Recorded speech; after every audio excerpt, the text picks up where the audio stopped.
প্রতিদিন গীতাপাঠ শুনলে মন শান্ত হয়, জীবনে সঠিক পথ দেখাতে সাহায্য করে। দুঃখ, ভয়, রাগ দূর হয়, আত্মবিশ্বাস বৃদ্ধি পায়। কর্ম ও ভক্তির মাধ্যমে হৃদয়ের শক্তি, ঘরে শান্তি ও জীবনে আলো নিয়ে আসে। তাই প্রতিদিন আমাদের চ্যানেল থেকে 2টি শ্লোক সহ একটি পাঠ শুনুন। সর্বমেতদৃতম মন্যে সন্মাম বদসি কেশব, নহি তে ভগবন বিয়ক্তিম বিদুর্দেবান দানবাহা। অর্জুন বললেন, হে কেশব, আপনি আমাকে যা বলেছেন আমি তার সবই সম্পূর্ণ সত্য বলে গ্রহণ করি।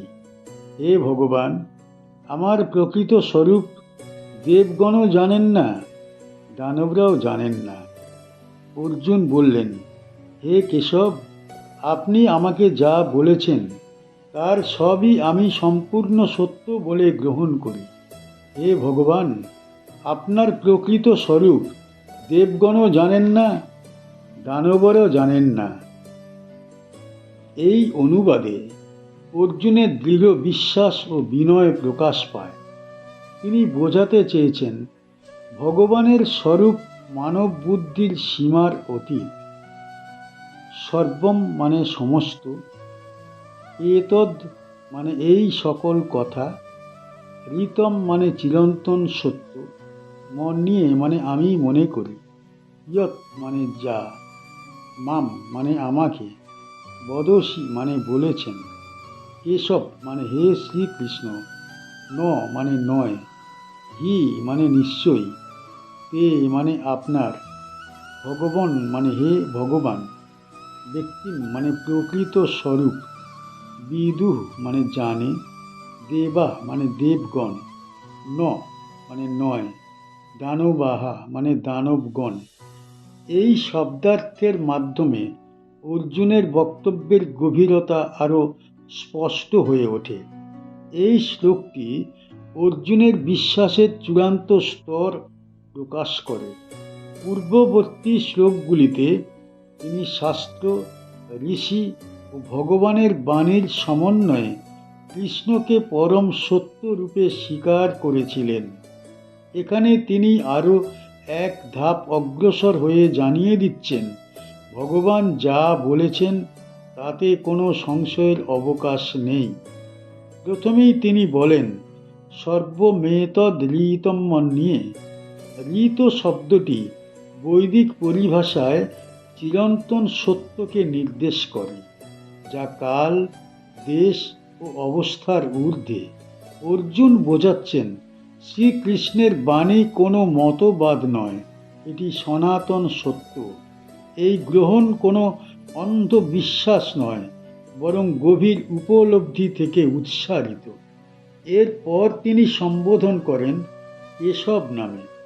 এই নামটি স্মরণ করিয়ে দেয় যে শ্রীকৃষ্ণ কেবল পরম ব্রহ্ম নন, তিনি করুণাময় ও স্নেহশীল। ভক্ত ও ভগবানের সম্পর্ক এখানে গূঢ় ও অন্তরঙ্গ।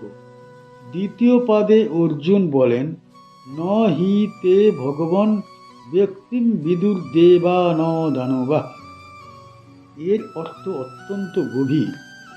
দেবগণ শক্তি ও জ্ঞানে উন্নত হলেও ভগবানের প্রকৃত স্বরূপ সম্পূর্ণভাবে উপলব্ধি করতে পারে না। দানবরা তো দূরের কথা, এতে বোঝা যায় ভগবানের স্বরূপ সীমাহীন এবং অনির্বচনীয়। এই শ্লোক আমাদের শেখায়, ঈশ্বরকে সম্পূর্ণভাবে জানা জীবের পক্ষে সম্ভব নয়। যতটুকু জানা যায় তা কেবল ভগবানের কৃপায়। দেবতা ও দানব উভয়ই সৃষ্ট জগতের অন্তর্গত, আর ভগবান সেই সৃষ্টির ঊর্ধ্বে। তাই তাঁর স্বরূপ জ্ঞান, ইন্দ্রিয় বা বুদ্ধির দ্বারা সীমাবদ্ধ করা যায় না। অর্জুন এখানে নিজের সীমাবদ্ধতাও স্বীকার করছেন। তিনি বোঝাতে চেয়েছেন, যদি দেবতারাও ভগবানের সম্পূর্ণ স্বরূপ না জানেন, তবে মানুষের অহংকার করা অনুচিত। এই বিনয় ভক্তির প্রকৃত অলংকার। এই শ্লোক ভক্তকে শেখায়, ঈশ্বরকে বোঝার চেষ্টা করা উচিত, কিন্তু তাকে সীমার মধ্যে বাঁধার চেষ্টা করা উচিত নয়। ভগবানের বাণী ভক্তের জন্য পরম আশ্রয়। এই শ্লোকটি সেই মুহূর্তে বলা হয়েছে যখন অর্জুনের অন্তর সম্পূর্ণরূপে পরিবর্তিত হয়েছে। যুদ্ধক্ষেত্রে যে অর্জুন দ্বিধাগ্রস্ত ছিলেন, এখন তিনি পূর্ণ বিশ্বাসে প্রতিষ্ঠিত। শ্রীকৃষ্ণের উপদেশ তাঁর কাছে পরম সত্যে পরিণত হয়েছে। এই প্রসঙ্গে এই শ্লোক ভক্তির এক অনন্য দৃষ্টান্ত। ভক্ত যখন ঈশ্বরের বাণীকে সম্পূর্ণ সত্য বলে গ্রহণ করেন এবং নিজের সীমাবদ্ধতা উপলব্ধি করেন, তখনই ভক্তির পূর্ণতা ঘটে। অর্জুনের এই উক্তি আসলে প্রতিটি সাধকের জন্য আদর্শ পথ নির্দেশ। এই শ্লোক থেকে আমরা কি শিখতে পারি? এই শ্লোক থেকে আমাদের বোঝার সুযোগ পাই যে ঈশ্বর জগৎ এবং জীবনের সমস্ত স্তরে সর্বশ্রেষ্ঠ ও সর্বব্যাপী। শ্রীকৃষ্ণ এখানে অর্জুনকে বোঝাচ্ছেন তিনি সমস্ত নিয়ম, প্রভাব ও শক্তির মধ্যে সর্বোচ্চ। তিনি যা সৃষ্টি করেন, যা বিধি নির্ধারণ করেন, যা পরিচালনা করেন, তার চেয়ে বড় বা আলাদা কোনো শক্তি নেই। দেবতা হোক বা দানব, কেউ তাঁর পরম কর্তৃত্ব এবং প্রভাবকে অতিক্রম করতে পারে না। অর্থাৎ ঈশ্বরই সমস্ত সৃষ্টির মূল নিয়ন্ত্রক, সমস্ত জ্ঞান, শক্তি এবং ধ্যানের চূড়ান্ত কেন্দ্র তিনি। এই শ্লোক আমাদের শেখায় যে আমরা যখন প্রকৃতি, শক্তি, নিয়ম এবং জগৎকে দেখি, তখন বুঝতে হবে যে সব কিছুর মধ্যে ঈশ্বরের এক অনন্য শক্তি কাজ করছে। আমরা যে সীমিত বোধ বা ক্ষমতার অধিকারী, তার বাইরে যে নিয়ম বা শক্তি আছে তা ঈশ্বরের লীলার অংশ। এই উপলব্ধি মানুষকে অহংকার, দুঃখ, লোভ ও ভয় থেকে মুক্ত করে। যখন আমরা জানি যে দেবতা বা দানব সকলেই ঈশ্বরের নিয়ন্ত্রণাধীন, তখন আমাদের অন্তর স্থির, বিনয়ী ও ধৈর্যশীল হয়ে ওঠে। সংক্ষেপে এই শিক্ষা আমাদের মনে করায় যে সমস্ত নিয়ম, শক্তি এবং প্রভাবের উৎস ঈশ্বর। তিনি সর্বত্র সর্বশ্রেষ্ঠ। জীবনকে এই সত্য অনুযায়ী পরিচালনা করলে আমরা স্থায়ী শান্তি, ভয়হীনতা এবং আধ্যাত্মিক সমৃদ্ধি অর্জন করতে পারি।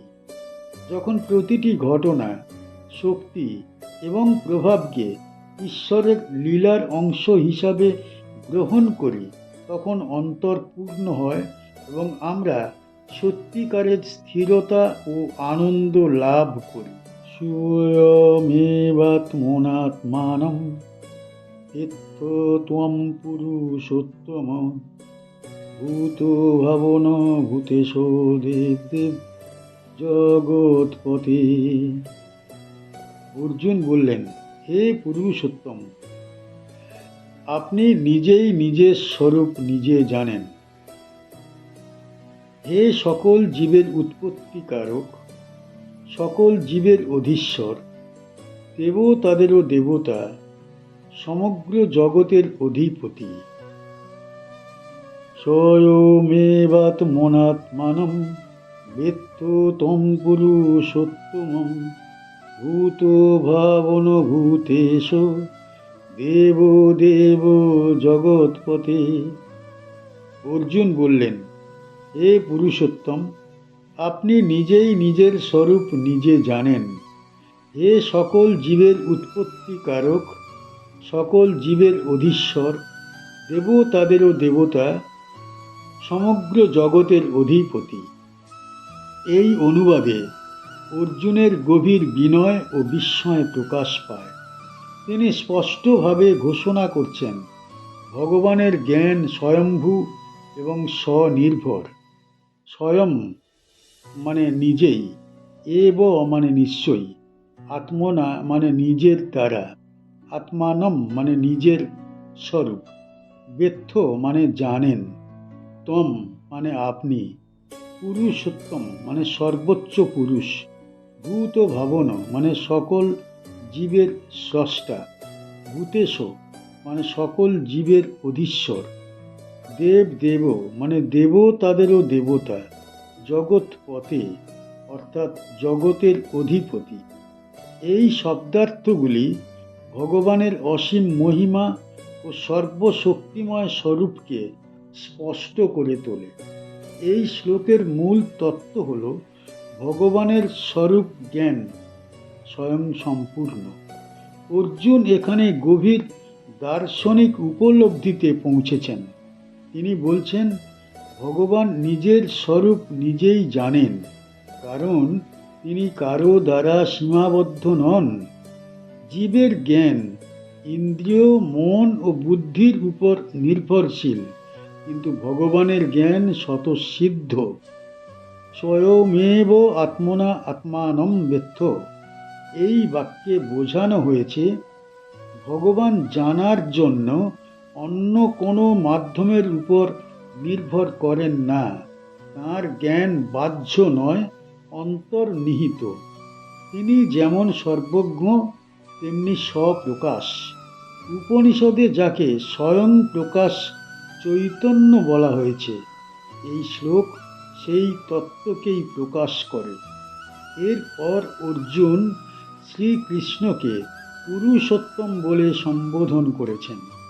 পুরুষোত্তম মানে যিনি ক্ষর ও অক্ষরের ঊর্ধ্বে অবস্থানকারী সর্বোচ্চ সত্তা।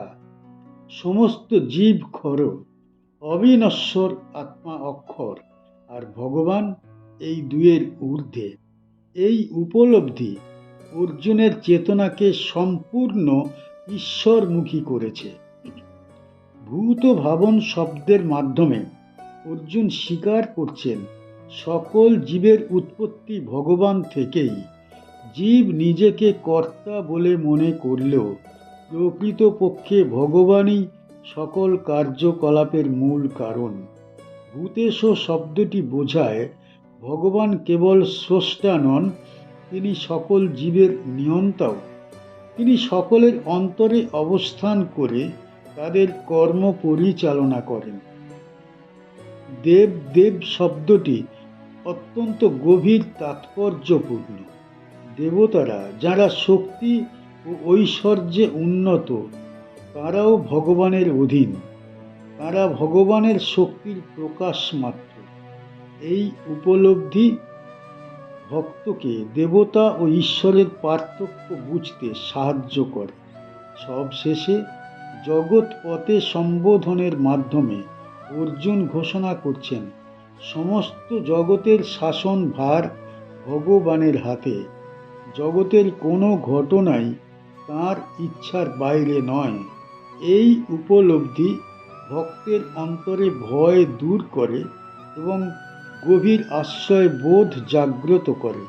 এই শ্লোক আমাদের শেখায় যে ঈশ্বরকে সম্পূর্ণভাবে বোঝা কখনো সম্ভব নয়, কিন্তু ঈশ্বরকে সম্পূর্ণভাবে আশ্রয় করা সম্ভব। যখন ভক্ত এই সত্য উপলব্ধি করে, তখনই অহংকার লুপ্ত হয় এবং আত্মসমর্পণ পূর্ণতা লাভ করে। এই শ্লোকটি সেই মুহূর্তে বলা হয়েছে যখন অর্জুন শ্রীকৃষ্ণের বাণী শ্রবণ করে পরম সত্য উপলব্ধি করেছেন। তিনি আর প্রশ্ন করছেন না, বরং ভগবানের মহিমা তিনি ঘোষণা করছেন। তাঁর অন্তরে এখন কেবল শ্রদ্ধা, বিস্ময় ও আত্মসমর্পণ। এই প্রসঙ্গে এই শ্লোক ভক্তির সর্বোচ্চ শিক্ষাকে প্রকাশ করে। ভগবানকে বিচার করার নয়, বরং ভগবানের শরণ নেওয়ার মাধ্যমেই মুক্তি লাভ হয়।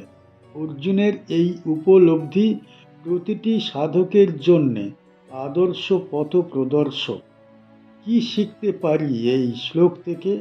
এই শ্লোক থেকে আমরা উপলব্ধি করতে পারি যে ঈশ্বর কেবল বাহ্যিক শক্তি বা দৃশ্যমান বিশ্বে সীমাবদ্ধ নন, বরং তিনি সকল জীবের অন্তর, সকল জীবের প্রেরণা, সমস্ত সৃষ্টির কেন্দ্রে বিরাজমান।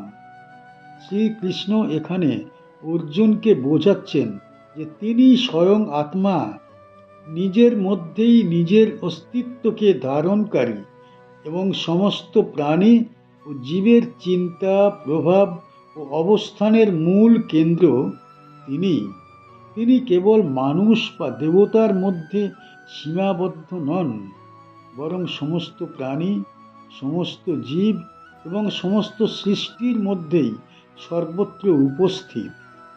এই শিক্ষা আমাদের শেখায় যে মানুষের উচিত নিজের অন্তরের গভীরে খুঁজে দেখা যে সত্যিকারের শক্তি এবং প্রভাব কোথায় নিহিত। আমরা যাকে শক্তিশালী বা গুরুত্বপূর্ণ মনে করি, প্রাণী, মানুষ, দেবতা বা প্রকৃতির অন্যান্য শক্তি, সব কিছুই ঈশ্বরের লীলার অংশ। এই উপলব্ধি মানুষকে অহংকার, লোভ এবং আত্মকেন্দ্রিক চিন্তা থেকে মুক্ত করে। যখন আমরা স্বীকার করি যে সমস্ত প্রাণী ও সৃষ্টির কেন্দ্র এবং সমস্ত শক্তি ঈশ্বরের মধ্যেই নিহিত, তখন আমাদের মন ধৈর্যশীল, বিনয়ী ও স্থিরপ্রজ্ঞ হয়। সংক্ষেপে এই শ্লোক আমাদের মনে করায় যে ঈশ্বর স্বয়ং আত্মা, সমস্ত প্রাণী ও জীবের চেতনা এবং সৃষ্টির কেন্দ্রে অবস্থানকারী সর্বশ্রেষ্ঠ। এই উপলব্ধি আমাদের অন্তরকে স্থিরপ্রজ্ঞ, ভয়হীন ও ঈশ্বর স্মৃতিপূর্ণ করে তোলে। জীবনকে এই সত্য অনুযায়ী পরিচালনা করলে আমরা স্থায়ী শান্তি, স্থিরতা এবং আধ্যাত্মিক সমৃদ্ধি অর্জন করতে পারি। আমাদের চ্যানেলের গীতা পাঠ কেমন হয়েছে, ব্যাখ্যা কেমন হয়েছে, আপনার কেমন লেগেছে কমেন্ট বক্সে অবশ্যই জানাবেন, এবং প্রতিনিয়ত গীতা পাঠ শোনার জন্য চ্যানেলটা অবশ্যই সাবস্ক্রাইব করে রাখুন। দেখা হচ্ছে পরের ভিডিওতে।